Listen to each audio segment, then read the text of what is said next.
Hi everyone, I'm Lisa and this is Giovanni and we're from Bedtime Stories for Kids. Today we're going to read a book called The Dream Eater, and the story is by Garrison and the pictures are by Diane Good.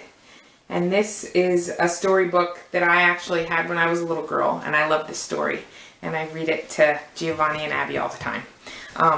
So I took pictures of all of the illustrations in the book, and I'll put those in the video while I'm reading so you can follow along.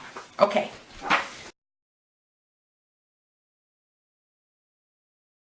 The Dream Eater. Ukyo dreamed that he was being chased by a three-headed demon upon a dragon with 20 eyes. Just as the demon was about to devour him, Ukyo woke up from his sleep. Over and over, Ukyo had the same dream. So he decided to sleep no more. Ukyo went to his father, who was in the rice fields, planting tender shoots of rice. "Father, I had a terrible dream," said Ukyo. "Go away," his father said. "I slept all night. Whenever I sleep, I dream that I have planted bamboo shoots instead of rice, and there is no rice to harvest in the fall. We all go hungry because of my foolishness. Now go home, little one." Ukyo went to his mother, who was preparing rice balls for supper. "Mother, I had a terrible dream," said Ukyo. "Everyone in the village has bad dreams," his mother said. "I have not slept for 3 nights. If I fall asleep, I dream that the winter snow has come and turned everything to ice. We are all so cold, and I cannot keep warm. Here, take this rice ball and leave me alone." Ukyo went to his grandfather, who was mending his fishnet. "Grandfather, I had a terrible dream." "Go away," said his grandfather. "It is just a time for bad dreams." "Do you have bad dreams too?" Ukyo asked. "Yes," replied his grandfather. "I have them too. I dream that I am a golden fish swimming in a silver sea, and all at once I am caught up in a fisherman's net. No matter how I turn and twist, I cannot get free." "Oh, that certainly is a terrible dream to have," said Ukyo. "Go," his grandfather said. "Be by yourself." "I will go to the river," thought Ukyo. "It will not tell me to go away." Ukyo came upon Danjuro, the old samurai, who guarded the river bridge. Danjuro was napping, but his sleep was an uneasy one.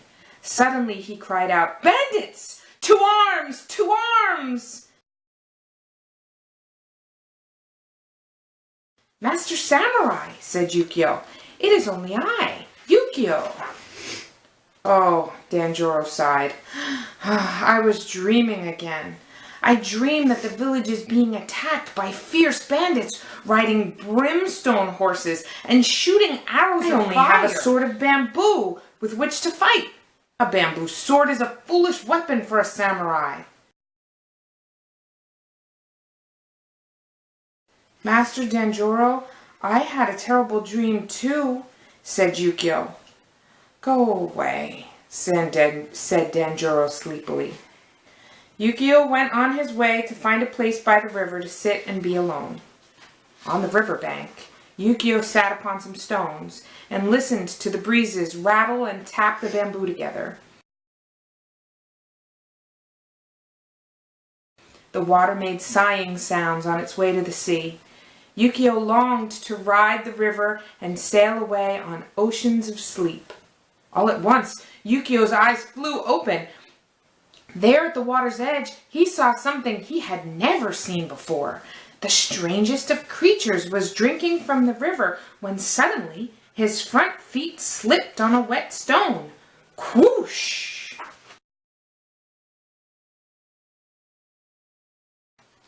The creature fell head first into the river. The cold rushing water pulled him under. "Help! Help!" the creature cried. Quickly, Ukyo searched for a way to save him. "Help!" the creature cried out again. Ukyo found a strong vine, which he threw out over the water. The creature took hold, and Ukyo pulled him safely to the riverbank. "I owe you my life," the creature said.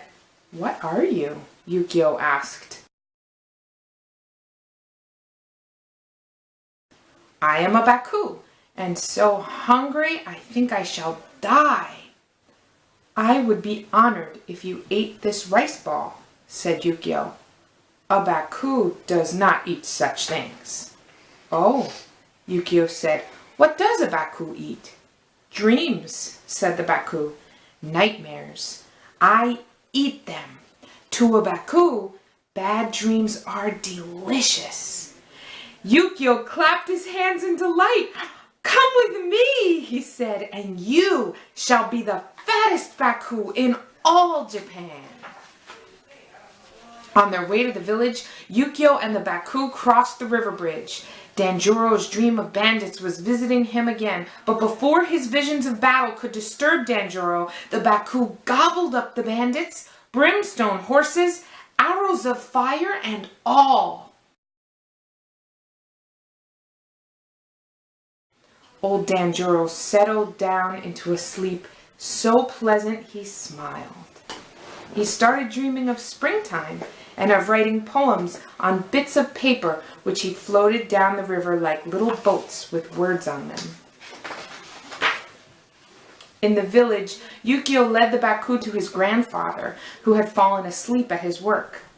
The grandfather dreamed of being caught in the fisherman's net once more. In one bite, the Baku ate all of his terrible nightmare.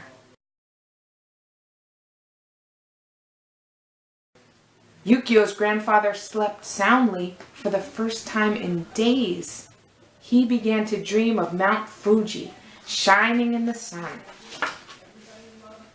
Soon, Ukyo's mother was no longer troubled by her dream of winter, for the Baku ate his fill of that one. Ukyo's mother dreamed about the warmth of summer and of gathering sweet cherries from the trees. In his sleep, Ukyo's father no longer dreamed of planting bamboo shoots instead of rice, for the Baku devoured that nightmare too. Ukyo's father dreamed of tender rice plants blowing in the wind and of a plentiful harvest. "Do not forget me, Baku," said Ukyo, who could no longer hold his eyes open. When his dreams of demons and dragons came, the Baku munched away on every morsel. He found Ukyo's nightmare especially tasty.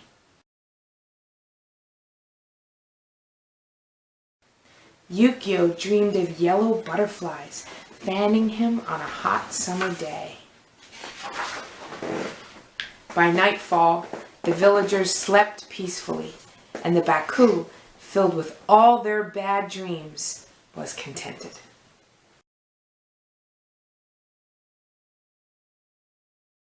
Thank you. Good night, everybody.